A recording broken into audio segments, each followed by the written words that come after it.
Cybercrime is a dark enterprise. It's no longer just a lone hacker. It's organized, profitable, and built to exploit people at scale. Every day, malicious groups are using technology to abuse the innocent, and it's on all of us to recognize this injustice and help put an end to it. Meet Mohammad Red Bull Muzahir. He risked his life to expose how these operations run. From fake job offers and psychological warfare to AI-enabled deception designed to make lies feel real. This is the human cost of cybercrime, told by the man who survived it.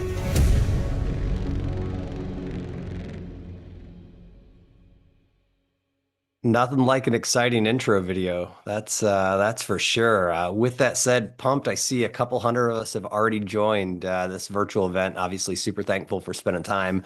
Promise today is going to be a wild one, both combination of ups and downs, both education and kind of the emotional roller coaster side. And maybe while we're letting folks, kind of pour on in for the next minute, usually these virtual events take just a little bit for the streaming side of the house. I'll give you my background. I was about a month ago, I think it was the 28th of January, doing what I usually do. I start my morning with just a little bit of scrolling, a little bit of education, and I came across Andy's article talking about a cybercrime whistleblower. And the story on Wired about Mohammed, about Red Bull, captivated me. If you haven't heard it before, the long story made very short is there's obviously this dark underworld of how both organized crime and cybercrime and scamming all comes together. And there's a lot of really great innocent people who get trapped up in this world and get forced more or less and exploited to conduct these operations, to be able to earn their way out of the, for better lack of a word, indentured servitude. And so when I read this, my first message to Andy was like, wow, this story is kind of next level. I've never heard of something from a firsthand survivor of this situation. What can we do to bring this to the 200 and some thousand businesses we protect? And obviously I'm thankful as heck you're joining to be able to learn from this. So I think, Andy, I think my overall goal for today is going to be, taking this crazy story of exploitation and helping not only make a splash for you all, help you understand how we come through, this scenario, kind of understanding both how the scams work from an insider perspective, understanding how they're kind of manipulating and abusing, and more importantly, one of Mohammed's biggest goals is to help take down organizations like this. So I'll do a quick introduction for those of you who don't know. Andy Greenberg, phenomenal journalist, has written many books, some of my favorite actually here on my desk.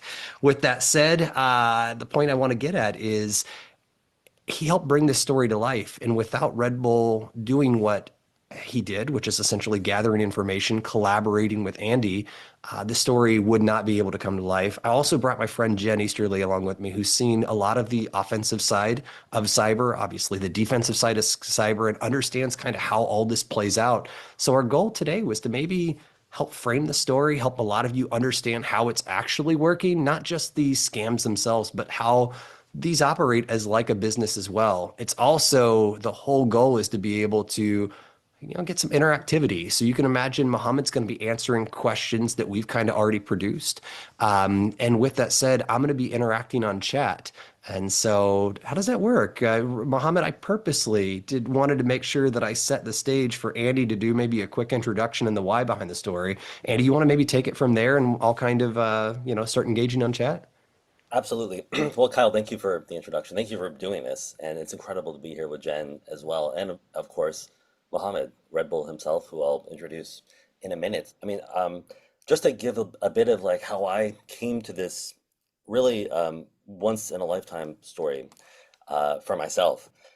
I have written about crypto crime and cybercrime, but specifically cryptocurrency enabled crime since crypto first began to exist and when Bitcoin was first invented. I've written about dark web, drug sales, and ransomware. And, a decade and a half later, what I didn't expect is that crypto scams specifically, and in particular, this one form of crypto scam called pig butchering, where the scam victim is essentially fattened up like a pig. I mean, this is not, this is kind of brutal language, but then butchered with a kind of, they're fattened up with a romance scam, that is, and then they're butchered with a kind of fake investments scam. what starts out as a romance scam turns into, an introduction to a fake investment platform where their entire life savings is often stolen, hundreds of thousands or millions of dollars.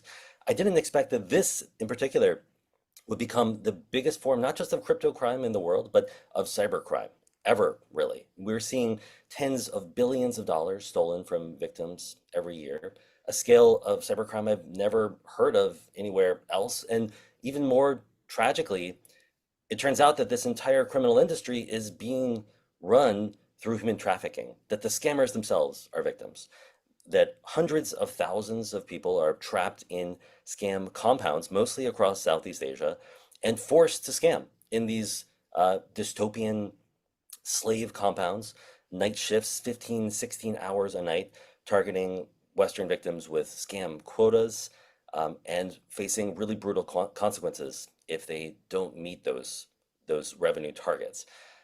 So I've been looking for a way to write about this, understanding that it's maybe one of the biggest stories in the world, when in June of last year, I got an email, no subject line, from an email address on the encrypted messaging service Proton Mail, from somebody who described himself as a computer engineer trapped in a scam compound, specifically in the Golden Triangle region of Laos.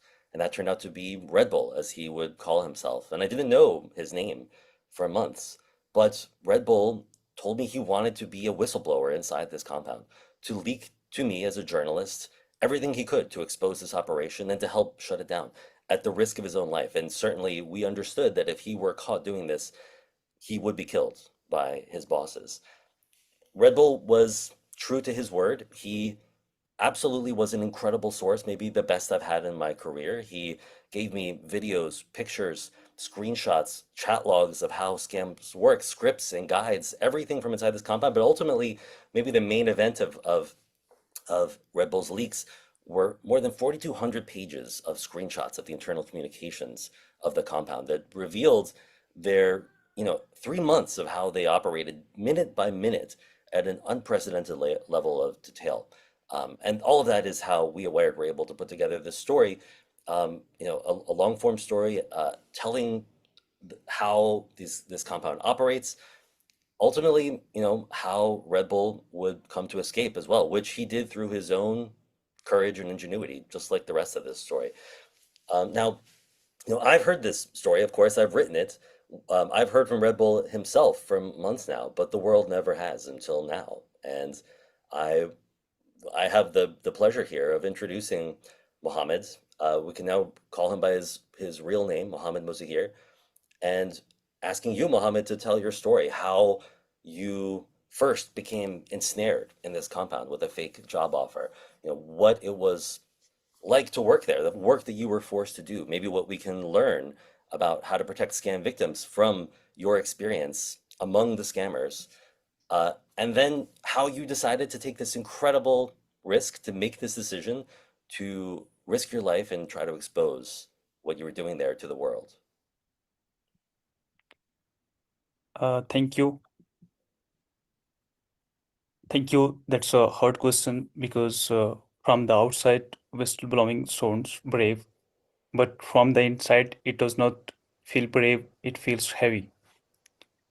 It was not that I was scared they would kill me. My fear was totally different.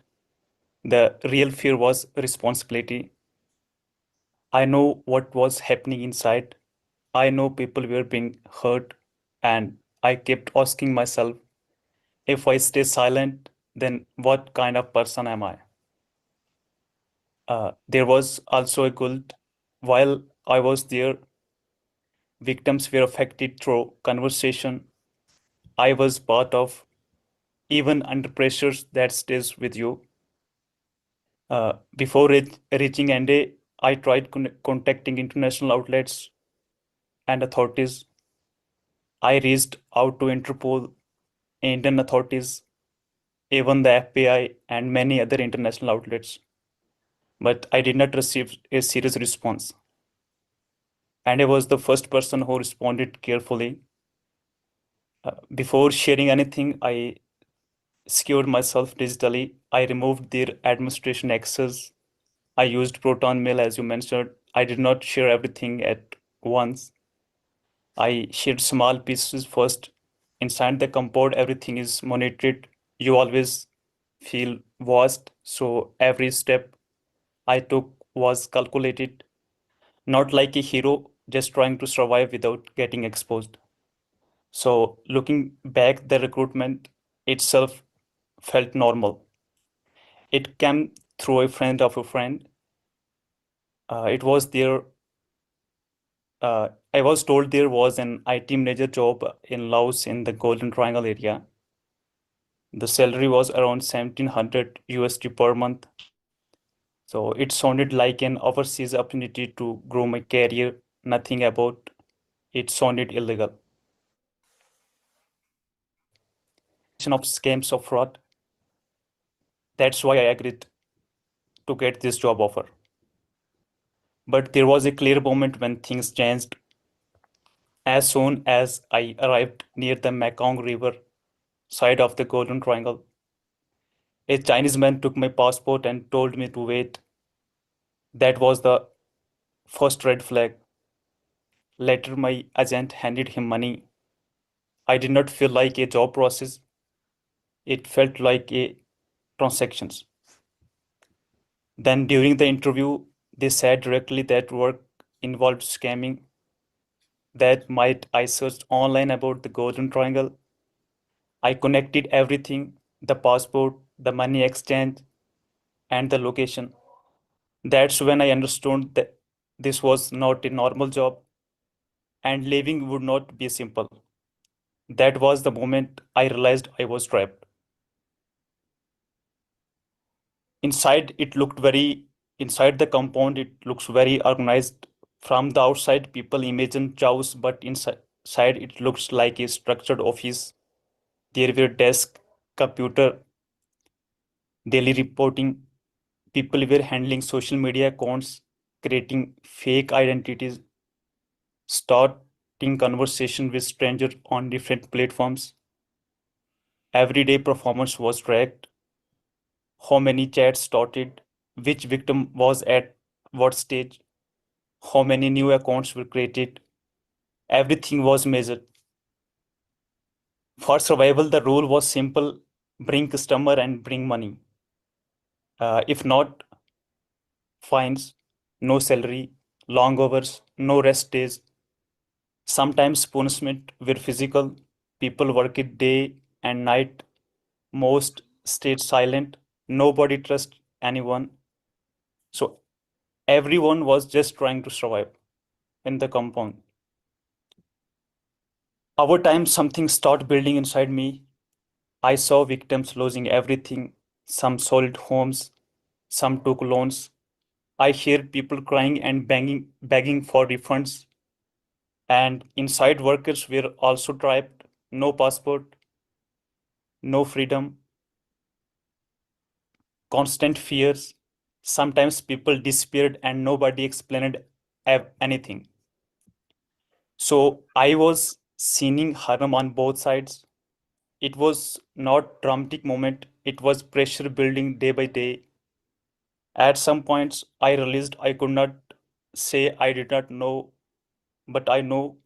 And if I stayed silent, then I was choosing it. The same access that gives me visibility also give me responsibility. That's when I decided to make the risk and start exposing it carefully. I just reached at a point where staying quiet felt worse than speaking.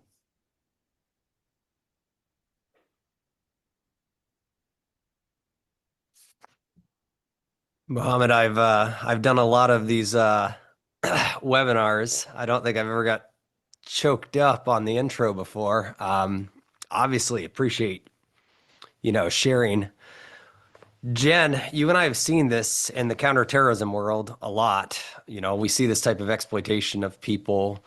We see how this plays out.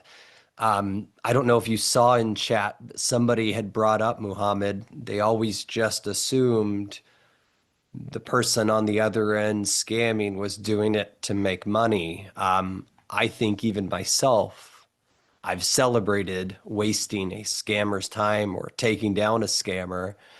And I think part of what you're bringing to all of us is helping understand that sometimes that is the case. There are scammers that do it to make money, but that's not always the situation. And I think what I'm running into, Jen, a little bit is just coming to my own terms of like, that sometimes these scams are a little bit more shades of gray. It's not just good versus bad, etc., which is wild.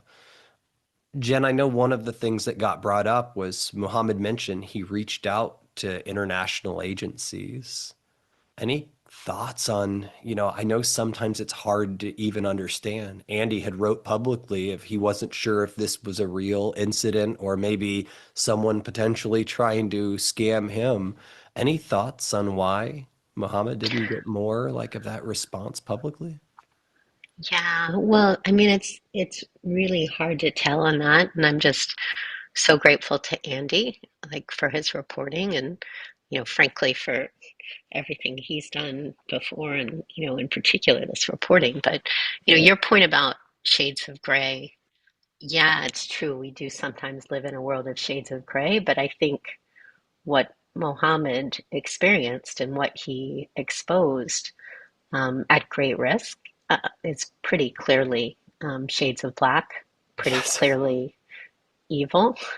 And, one of the reasons why I'm feel so good about just, being in Muhammad's presence, as you said, we spent a lot of our lives like dealing with evil people, terrorists, hostage takers, cyber criminals who very specifically focus their energy and their resources on taking advantage of and preying upon the most vulnerable in our society, which I think is sort of pure evil. And, frankly, in a world that often seems like it's lost its moral compass, seeing Mohammed as sort of a beacon of moral courage, it's great to be a part of this. But I don't know why we didn't see a response from Interpol or FBI, but I will say I hope folks are listening to this conversation because there may be other brave souls like Mohammed reaching out, and we can't all count on incredible reporters like Andy to make a difference here. So I think the awareness coming from this webinar is hugely, hugely important. Hey, Andy, I'm going to move to some of the tradecraft side in just a second, but we've had a outpour of live Q&A. Some people are even asking how many people are usually held captive in this type of compounds. From your reporting, I remember Mohammed, I think, said maybe 100 in his compound, and there was many, many compounds. Is that directionally right? Well, I know that the biggest scale, I've heard that there are hundreds of thousands of human trafficking victims in these compounds. An absolute tragic epidemic. I mean, this is the scale of this money funnel that bankrupts people on one end and enslaves them on the other is just truly unfathomable. And one thing we haven't said is that this is all essentially controlled by Chinese organized crime.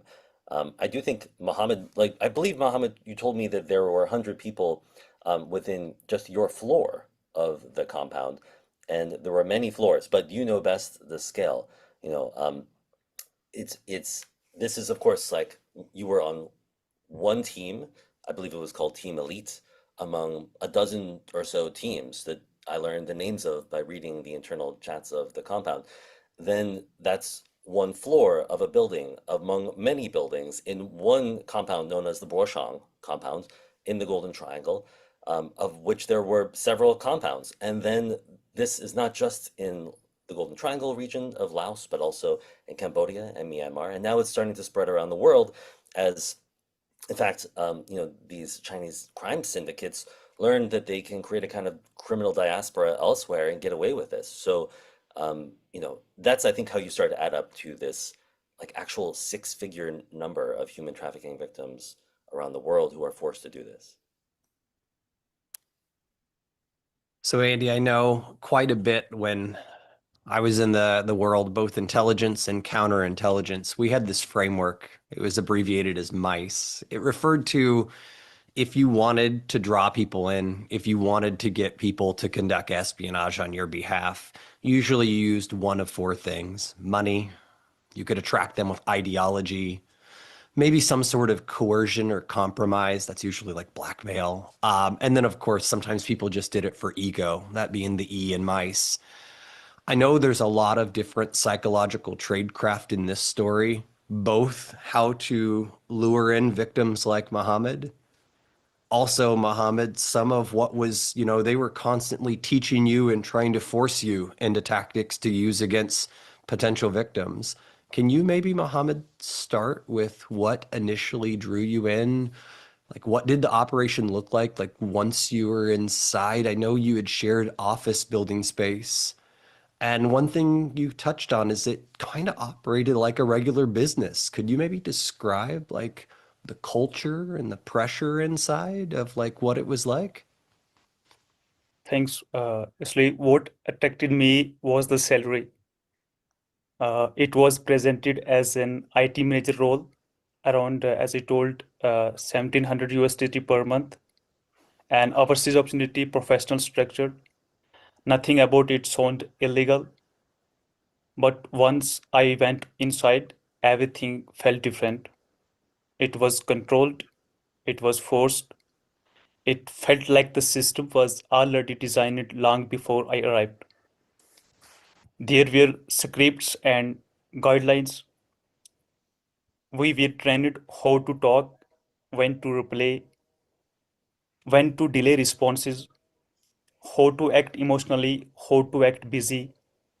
Even small reactions were planned. So high level bosses give weekly targets, open this many new customer, extract money from existing victims. This was not random fraud. It felt like a training environment designing to teach manipulation step by step. At some time, workers resisted. I saw fear, hesitation, but through pressure, fines, punishment, and survival stress, many eventually compiled themselves. That's when I realized this was not small crime. It was organized manipulation at scale. Yes, it felt like a sales company. Everything was tracked. How many messages you sent, how many replays you received, how many greetings, how many posts liked, how many active conversation you have, how much money expected. Every week there were a quotas, new victims, more money from existing victims. If you fail it, fines, overtimes, restrictions, pressures, sometimes punishment. There were daily meeting, performance reviews, training sessions. The message was simple: bring client no matter what. But what shocked me most was this: the real product was not money, the real product was trust. Trust was manufactured and then converted into money. I'm shocked, Mohammed. I mean, a lot of the tactics you're referring to, I mean, Andy, they feel like a US sales organization, playbooks that are scripted, training on how to reach people, regimented hours, quota. I mean, this is a business. Like this isn't, I mean, it's a very modern flavor of slavery of what we're hearing about that is operating very much like a business. And I'm struggling a little bit. I'm used to ransomware and the sides of that economics. I'm not used to hearing about people forced into labor and the supporting features. I'm curious, Andy, how did this, when you started hearing some of this, you've known about crypto scams, you've written about them extensively. I'm just finding myself, since this is my first time also talking to Mohammed, struggling a little bit in my head, imagining like what a shock this is. And Yeah, I'll just, well, I mean, I hope we'll get I think we will get to like the manipulation of victims and how that worked and how systematized it was. But what struck me in talking to Mohammed, but also in the incredible materials he shared, which as I said, included 3 months of literally minute by minute communications within the compound, the bosses speaking to the workers, was how the workers were manipulated. And when you actually read these messages, it is like a kind of grotesque parody of a sales floor where, you hear Mohammed even himself saying, like, we were told to open a customer, like open a client. This is a victim. This is a scam victim they're talking about.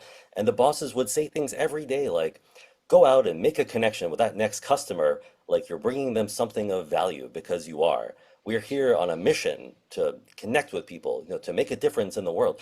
Really bizarre Orwellian lies, essentially, that were really meant to motivate the team of human trafficking victims to think that they were, to feel at least like to pretend that they were doing something valuable when it was, of course, actually crime. Mohammed has also said a few times too that he was lured with this $1,700 a month salary. Somebody in the chat was asking, is that a typical salary? He was never paid that salary. That was a lie as well. If I understand correctly, Mohammed, your base salary promised to you was actually $500 a month in Chinese yuan, but you never received that salary either. Every day they found ways to fine essentially every staffer into absolute poverty so that you could subsist only on the terrible food in this cafeteria, which I'm sorry to tell your story for you. I just feel like I need to have these details that you told me, which tasted of chemicals, which you sometimes didn't even want to eat. Even that was denied to anyone who so much as showed up late to a work shift or to lights out in the dormitory where you slept with 5 other men in a room with a toilet. I mean, I'm sorry to jump in with all these details, but I want people to understand the reality of this experience for Muhammad, which he is, I think, almost modestly, not telling the worst of. But this was absolutely a, a modern slavery system pretending to be a corporation and nothing less than that. Yeah, and just to double down on what Mohammed and Andy said, I mean, this is, like an industrial business model, right? It's not a collection of isolated scams. It's basically a vertically integrated transnational organized crime enterprise, and it scales for the same reason, somewhat ironically, that legitimate businesses scale because of strong incentives and low marginal costs, and frankly, limited friction across borders. But I'll just pause on what Mohammed said. The reason that it's successful is it exploits trust, right? And then it corrodes trust. It's all about exploiting the most vulnerable through these scams, and then exploiting those who are forced to perpetrate these scams in, as we were saying, in human slavery. And so, I really think we should pause on the implications of this. Again, the bravery of Mohammed to shine a light on it, and the need for the international community and law enforcement to come together to actually do something about this. I mean, on that note, talking about coming together, I know there was a lot of stuff that worked in these playbooks. I know some stuff failed in these playbooks. We have almost 10 questions of people asking, what is an idea of the playbooks? Are they sextortion? How did they use AI? How did you connect deeply with people? What worked, what didn't? And then, of course, tons of questions. What should I listen for? What could go wrong? Andy, do you maybe want to guide? You've got a tight relationship with Mohammed. Maybe you can guide him with some of the Well, questions that you know from the experience, taking some of the audience's Q&A and working together? well, I actually think that Mohammed, I'd just love to hear your kind of general, your initial thoughts about this. Like, what worked? What did I've seen the chats where bosses are kind of lambasting workers every day, like, do this, don't do that. Here's an example of a scam that I carried out that worked. Try this. So what did work? And then maybe more importantly, as Kyle was asking, what failed? Like, what were scam tactics that did not work or that gave away a scam? Because that might provide, a tactic for us as defenders to show victims a way to spot a scam in progress.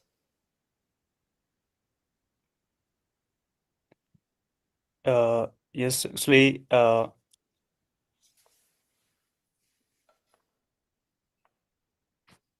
mostly pattern was used slow and constant. It started like with daily routine with the victims, good morning message, breakfast photo, real-time selfies, voice notes, small updates like I'm going here today, this is my lunch, I am going to play glove, I am busy.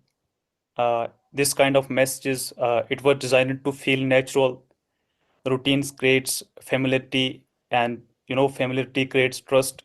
So these kinds of messages they send to the victims and manipulate them and feel them very natural. The goal was to become part of the victim daily life. Once emotional bonding formed, shared dreams were introduced, future plans, financial freedoms, building something together, nothing sudden. So that's why victim did not feel attacked, they feel connected. And once trust was deep, introducing money become easier. So the thing is not worked when someone refused all of these, when someone like put another one in this conversation. Like if someone say, I will ask to my friends, I will ask my family after sending payment to you. So these kinds of things are not working. Yeah, when someone refused to send money before, if someone say like I am not going to send money, I want to ask my family because I am not independent to take decisions to send you the money. And if someone like detect the photo they're sharing in daily conversations through the Google Lens and through other things. So these all types of things are not working. And these types of like when people uh, ask more questions to the operators like why I move from these platforms to this platform, and these types of things then not working easily. Yeah. Well, I think that's all really interesting to hear. But I think what I heard from you, what I saw in these chat logs that you shared, is actually like just how for a victim, I think this would be difficult to detect in part because you would just never imagine how systematized it truly is. Like you're talking to someone you believe is a wealthy, attractive person who increasingly, like you come to believe, loves you. Like you have a personal relationship with them, and they seem so real, in part because this is somebody's full-time job. They are focused on you as the victim, has their day in, day out single target.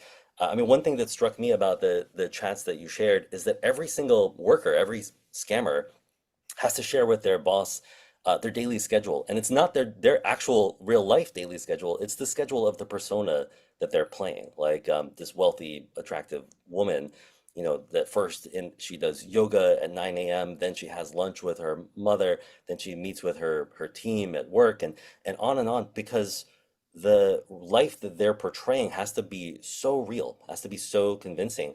And I do think that this is almost like kind of like shock and awe approach for the victim, like, well, this can't all be fake. You can't possibly have invented that many details. Bosses say things like, if you talk about what food you're eating, be prepared to show a photo of it. If you talk about what car you drive, have a photo of that as well. There are these scripts that come up with incredibly elaborate, seemingly unrelated to scamming stories that are just designed to create endless conversation. And I think here too, large language models, AI plays a big role because it provides the ability for the scammer to just talk and talk. So when the ask finally comes, when this moment when they say, well, you don't have to be poor forever. You could invest the same way that I do. It's extremely convincing. And also that moment, I should add, this is also was kind of mind-blowing to me, is prefaced by the scammer finding ways to bring up themselves. I tried to make a transfer out of my bank to a cryptocurrency platform, and can you believe this? But my bank froze the transaction. These banks, they're so corrupt, and they always try to just keep your money in the bank, so that it's just kind of like you know, you preface the Yeah, scam. the prepositioning well Exactly. ahead of the butchering is insane on a psychological level. And can you believe this? My bank thought this was a scam.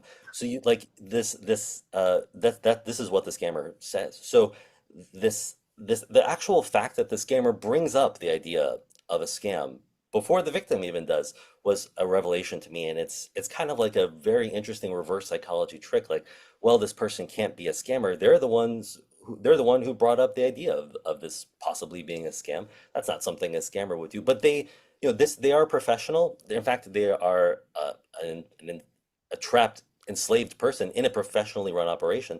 So they're always going to be a step ahead. I think that victims may just really underestimate the level of thought that the criminal operation has put into this. Andy, I was looking at what you guys took a recorded video and more or less turned into 4,000 plus pages of chat log, looking at some of the video you all put out on Wired. And what blew me away is how structured each person in the compound was forced to establish a schedule of what their day was going to be that day. So at any time they could say, "Oh, sorry, I was napping during this time," and it's blocked out on their pre-positioned schedule. I'm taking a nap. Or as you mentioned, if you're going to bring up any of these things that you're luring people to convince people you're a wealthy person, if you're mentioning a car, you must have the picture of the car, for instance, to be able to back up.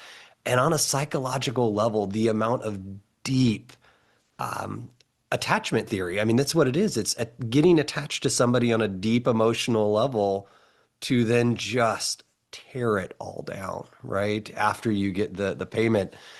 I gotta imagine that's hard on everybody. And then obviously the victims, I think Mohammed referred to, victims just being crushed when they come to realization of what had happened, or maybe not even full realization when somebody goes cold turkey. The whole thing is just a mental roller coaster. I mean, Jen, we've seen this before. All services use some form of psyops, psychological operations, to be able to do this. But I think the difference here is just connecting with, at least last I saw, Andy, a lot of the audience, right, seems to be Western in nature. The ability to pay is a very important thing. The reason I asked that is one of the questions was asking, is there geographies that were more often targeted? Did, for instance, people target, like from here, were they targeting other Indian folk? Were they targeting people in Pakistan, or was it just Western Democratic? That's one of the questions that came out. Well, Mohammed, please feel free to chime in here. Everything I know about this, I feel like I've learned from you, so it feels a little silly for me to answer. But I did, learn.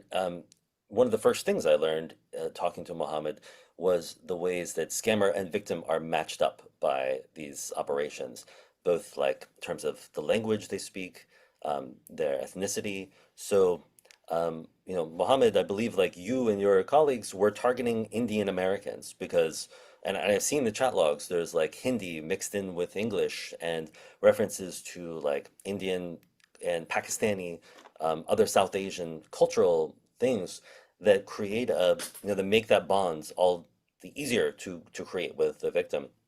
And when I spoke to, Aaron West, an anti-scamming activist, former U.S. prosecutor actually, who left U.S. law enforcement because she felt like U.S. federal law enforcement wasn't doing enough to stop scams, and now runs this nonprofit called Operation Shamrock, focused on anti-scamming. She explained to me that this is how it works. Human trafficking victims from a country are matched up with the same language and ethnicity of victims in a Western country where they might have money. So, as she put it, like Indians, focus on Indians, Indonesians focus on Indonesians, Chinese focus on Chinese as well, as my understanding. So, absolutely, the West is most often targeted, but very often diaspora, ethnic people from the same country who are living in the West and therefore may have money.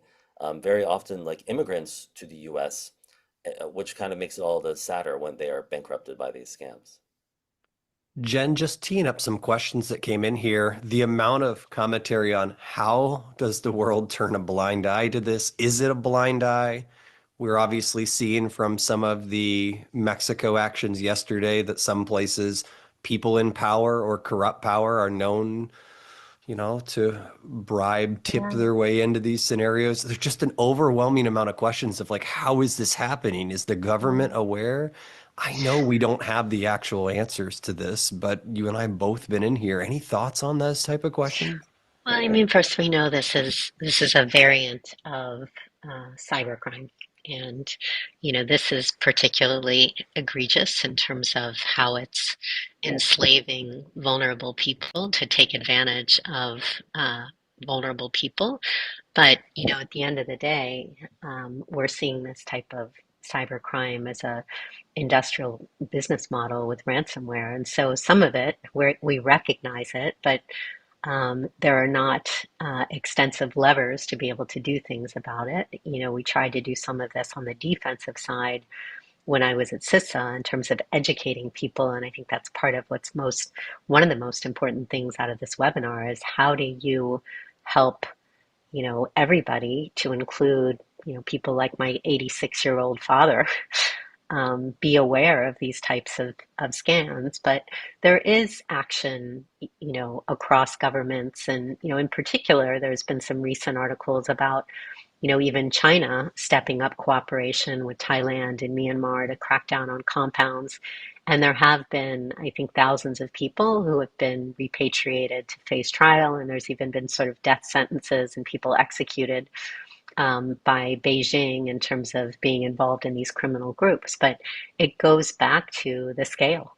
I mean, the scale of this is just tremendous because of the incentives, the low friction, and the relatively low costs. And so, but in terms of international law enforcement, again, I think shining a light on this with the courage that Mohammed has brought to this story and the way that Andy has told the story, I think that's one of the most important things to come out of this. And by the way, to Andy's point about the agent who left to start Operation Shamrock, I mean, I hope we get to some of the resources that are out there for folks who have been victims of this or who know about victims of this, because there are organizations that want to help.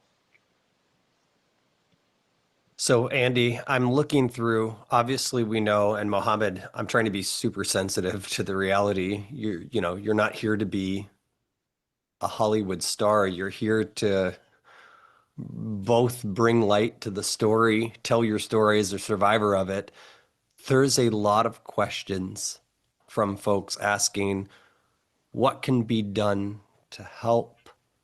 They acknowledged you're a very smart, courageous person. Some folks talking about being a computer engineer. People are asking questions like, is there ways to stop this? Do you have thoughts if they're contacted with people? I know that's a lot of questions to throw at you, but maybe the simple thing I could ask is there anything this audience can do to help? And that's a heavy question. Yes, I just want to add something from the inside. People think this is just a few scammers sitting behind screen. It's not. It's structured, it's organized, it's global. And like any system, it survives because it has support. From what I saw, communication was one backbone, large coordination, recruitment, internal groups, a lot of that run through encrypted messaging platform. So not because the platform was built for crime, but because when communication is private, fast and global coordination become easy. Trainings happen there, victim data gets shared, secondary servers operate there. When thousands of people can organize instantly, scaling becomes simple. The second backbone was money movement, like stablecoin made transfer cross border within minutes, and traditional banking has delays and checks. But when money moves instantly, across the border, recovery becomes very difficult. Speed protects the criminal. And then there the part most people don't see, secondary markets. Servers that helps moves funds, accounts that are bought and solid, guarantee system that protect illegal transactions. That's when fraud stops being random. Becomes industrial. So if we are talking about like breaking this chains, it is not just about arresting individuals. It's about increasing frictions, make coordination harder, make transfer traceable and easier to freeze, make laundering risky. It's simple when friction increases, then scaling decreases. But I want to say something important. Even with all this infrastructure, the machine still depends on human decisions. Inside, we know this very clearly. The entire system only works if three things happen: speed, secrecy, and the first payment. If someone slow down, rhythms break. If someone talks to a friend or family members, the emotional control weakens. If someone refuses the first transfer, then escalation becomes difficult. Yes, infrastructure also matters, but human awareness is powerful. These scams don't work because people are stupid. They work because they target hope, loneliness, ambition, and financial pressure. They study emotions, but emotion loses power when exposed to light. If people slow down, if they keep stop financial decisions secret, if they never send the first small payment, then the profits automatically drops. And when profits drops, the system shrinks. And this is global, but it's not unstoppable. Break the infrastructure and break the silence. That's how the chain weakens. And if I'm honest, what I hope change is awareness. Yeah. That is so incredibly powerful. And just to respond to something you alluded to, Mohammed, is just, I think victims sometimes feel this like incredible shame. And so they don't want to talk about being victimized. I saw a question about, somebody treated like a victim. So, federal law enforcement wasn't going to deal with them. And I think part of our responsibility is to make sure that we are not victim blaming in any way, but recognizing that this truly is a very evil way of playing upon somebody's loneliness and somebody's deepest desire. So thank you for saying that. I think it's hugely powerful, hugely important. Andy, I know you've got pretty close on this as a journalist. You have a fine line, right? You telling a story, I can only imagine how it pulls you. You got to see things from pictures of the boards that celebrated, not only a successful scam, but a rebilling or a second transaction when they got somebody a second go around. You got to see firsthand into the culture that the organized cybercrime was putting together, the gong culture. So if you have a big sales deal, you hit the gong to celebrate, just like you would if you landed a successful IT deal or, whatever your business does. I'm curious as we're, not wrapping up, but ending towards the end, there's a lot of people asking these questions of like, did you have any big surprises? Was it the use of deep fakes and AI? Was it synthetic voices? Was it just the level attachment? I'm curious on your end as a journalist, what surprised you? Because you get to see all kinds of things, stuff that most of us don't get to see. And maybe as I'm trying to consolidate a couple of these questions, did anything really catch you off guard or most notable in this particular case? Well, I should say that everything you mentioned, the photos of the gong that struck for a small scam, this big Chinese ceremonial drum that's struck, the scammer themselves is like encouraged to hit if they pull off a scam of 6 figures or more. This leaderboard on a whiteboard that the Mohammed shared a picture of, all of the chats, or not all, we didn't actually publish all of them for sensitivity to the human trafficking victims involved there, but our analysis of them, this is all, we published all of this. We also published a YouTube video as well that you all should be able to pretty easily find, because I know we're running out of time here. Um, and I encourage people to go look at these materials for themselves. We tried to publish as much of the primary source stuff as we could. I think that what struck me as what was most surprising to me, I guess that I had heard survivor stories before from scam compounds. What I had never heard of, I mean, what I think was a first world first here is a whistleblower in real time leaking this information. And that did provide a level of visibility, like a way that we could watch the watchers, in real time in a way that has never happened before. But sorry, that was just to say that survivors of these compounds before, I had heard stories of people held in shackles, in chains, and beaten daily.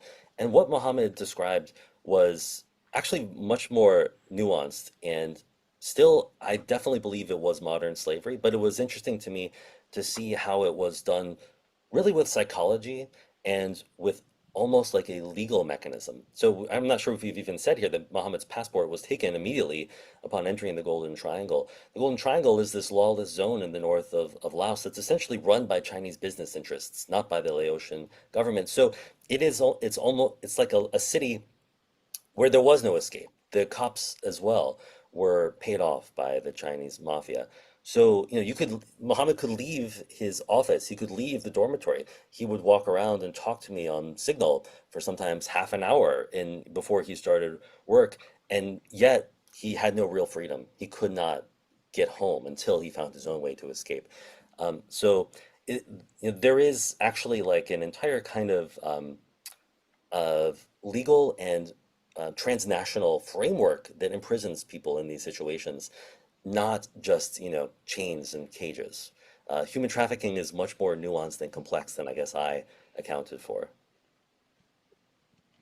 So with that said, Mohammed, I want to give you some time to maybe think over this response. So I'll ask you the question, and then I'm going to just give you a bit of a pause. I'll talk about some other stuff and then come back to you. But many people are asking, how did you safely get out? And the last one would be, you know, what do you hope that happens next? You've touched on the victims. So I just want to tee those up for you that people would love to know. How did you get out? I think there's a fun story there from what I remember Andy reporting. And so, Mohammed, while you maybe think about that, I'm just going to share something on my screen real quick to answer the questions.